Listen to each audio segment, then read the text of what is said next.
신명기 32장 37절부터의 말씀입니다. 여호와의 말씀에 그들의 신들이 어디 있으며 그들의 피하던 반석이 어디 있느냐? 그들의 희생의 고기를 먹던 것들, 전제의 술을 마시던 것들로 일어나서 너희를 돕게 하라. 너희의 보장이 되게 하라. 이제는 나 곧 내가 그인 줄 알라. 나와 함께하는 신이 없도다. 내가 죽이기도 하며 살리기도 하며 상하게도 하며 낫게도 하나니 내 손에서 능히 건질 자 없도다. 내가 하늘을 향하여 내 손을 들고 말하노라. 나의 영원한 삶을 두고 맹세하노니 나의 번쩍이는 칼을 갈며 내 손에 심판을 잡고 나의 대적에게 보수하며 나를 미워하는 자에게 보응할 것이라.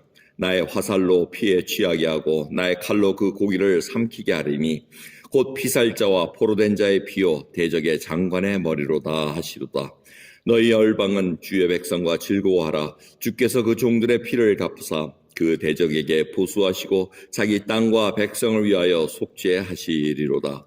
모세와 눈의 아들 호세아가 와서 이 노래의 모든 말씀을 백성에게 말하여 들리니라.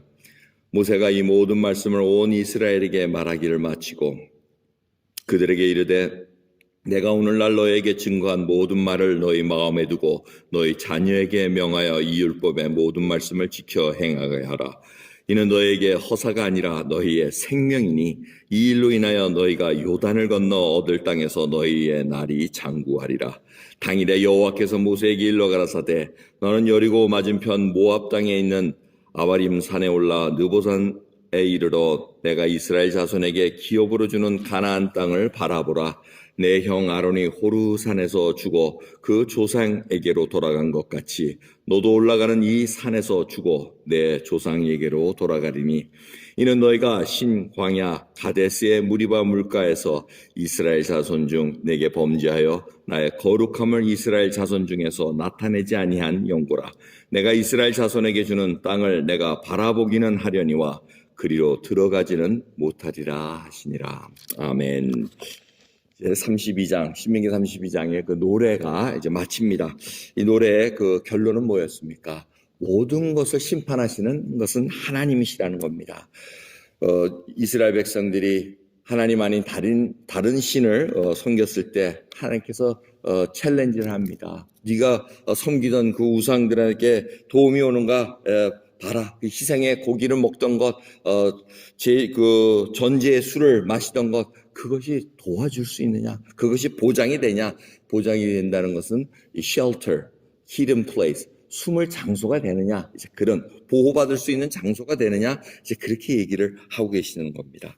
그래서 하나님께서 반드시 심판하실 거라는 것을 약속하십니다. 그게 바로 40절에 있는 말씀. 하나님께서 하늘을 향하여 내 손을 들고 말하노라. 나의 영원한 삶을 두고 맹세하노니. 하나님께서 이렇게 인간의 모습으로 이렇게 표현을 해주십니다. 손을 들고 자기의 영원한 삶을 두고 맹세한다는 거예요. 맹세할 때는 보통 높은 사람, 자기보다 더 높은 사람을 두고 하는데 하나님보다 높은 사람이 어디 있습니까? 그러니까 자기의 영원한 생명을 두고 맹세하신다는 얘기를 하십니다. 우리는 보통 맹세할 때 막 하나님의 이름을 두고 맹세한다든가 이렇게 높은 사람을 두고 맹세하듯이 하나님보다 높은 사람이 없기 때문에 하나님께서는 자신의 영원한 삶을 두고 맹세하신다는 것. 반드시 심판은 이루어진다는 것. 이게 바로 우리가 다 아는 얘기입니다. 그러면서 하나님께서 정말 이제 즐거워할 때가 온다는 겁니다. 모든 것을 보수하시고 영원한 종말의 그 심판 속에서 우리의 백성, 하나님의 백성들이 즐거워할 날이 온다는 것을 말씀을 드립니다. 그러면서 그 노래가 마치고 이제는 이 모세로 하여금 가나안 땅을 바라보기만 하고 너는 죽을 거다 이렇게 얘기하면서 그 이유는 하나님의 거룩함을 이스라엘 중에 나타내지 않았기 때문에 그렇다는 겁니다. 아시다시피 반석을 이렇게 명하여 물을 내라 그러는데 모세가 그냥 하도 패역한 이스라엘 자손이고 하도 목이 곧은 백성이고 불평불만만 하니까 자기도 모르고 그냥 불평이 나온 겁니다. 자기의 분노가 나왔습니다. 그래서 반석을 쳤더니 반석에서 물은 나왔지만 하나님의 거룩함을 드러내지 못했다는 겁니다. 자, 오늘 본문 말씀을 가지고 두 가지 저희가 한번 살펴보고자 합니다. 첫 번째는 자녀의 믿음의 전수입니다. 이게 지금 32장은 이 노래가 하는 이유는 뭡니까? 다음 세대들, 계속해서 그 세대들이 하나님을 잊지 말라는 겁니다. 너희들이 지금 살고 있는 가나안 땅, 그리고 먹고 있는 이 토산물 모든 것들은 하나님이 주셨다는 것입니다. 너희들이 뭘 애써서 받은 것이 하나도 없다는 겁니다.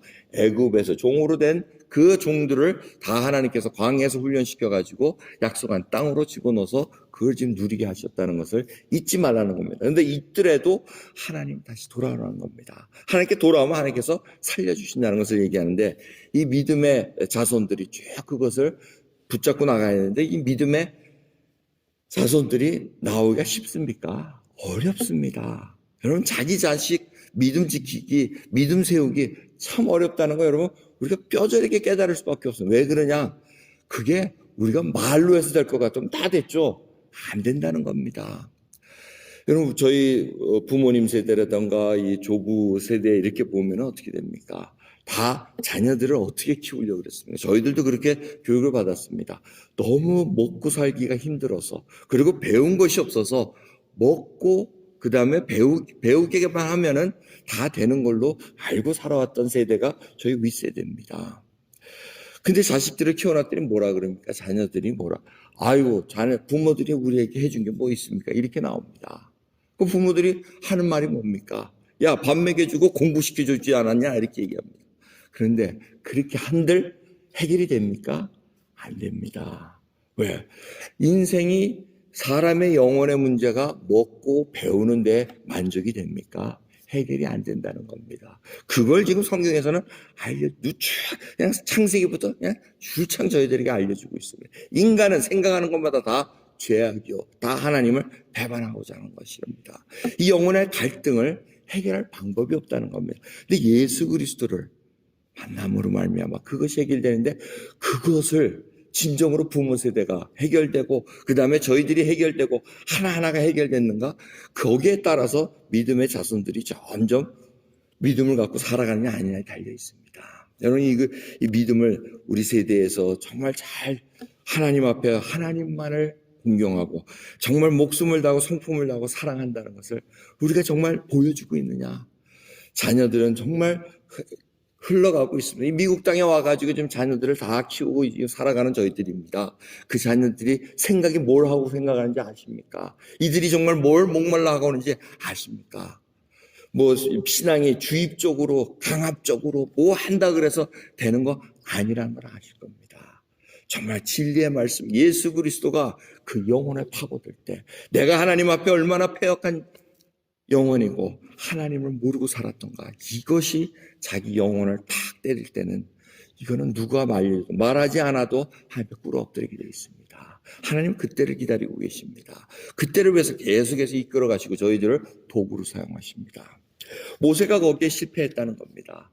하나님의 거룩함을 드러내지 않아서 내가 여태까지 끌고 온 그 40년 광야에 이끄는 지도자를 그냥 죽이겠다고 말씀하십니다. 들어가지 못하겠다고 얘기합니다. 이유는 단 하나, 거룩함을 백성에게 드러나지 않아서.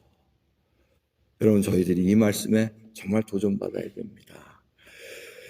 믿음의 하나님께서는 각자마다 믿음에 따라 요구하는 수준이 틀립니다. 우리 마찬가지 아닙니까? 어린아이들도 자라다 어린아이들은 어린애 맞는 수준을 요구합니다. 아이고, 어린아이가 기저귀에 똥을 싸도 아이고 잘했다 이렇게 하죠. 아이고 왜 기저귀에 똥 쌌냐고 뭐라 그럽니까? 수준이 그것밖에 안 됩니다. 근데 크면은 팬티 갈아입고 할 사람들이 다 거기 바지에 똥 싸고 오줌 싸고 하면 뭐라 그럽니까?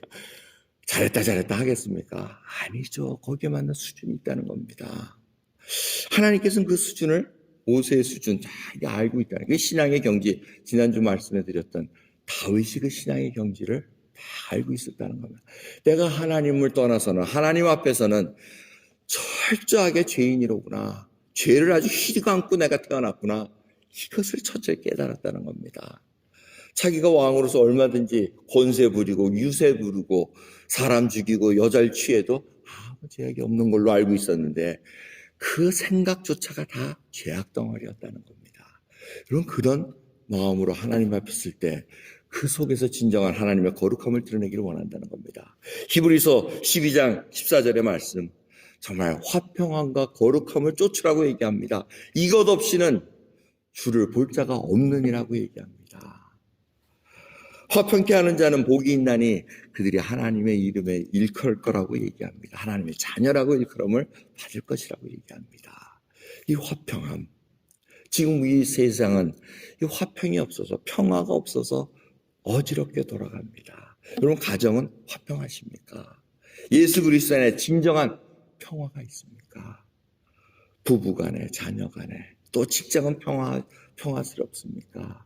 정말 거기에 예수 그리스도가 주인이 되셔서 그 속에서 나타나는 참된 평강을 누린다면 바로 사람들이 그들이 하나님의 자녀라고 일컬음을 받을 거라고 얘기합니다.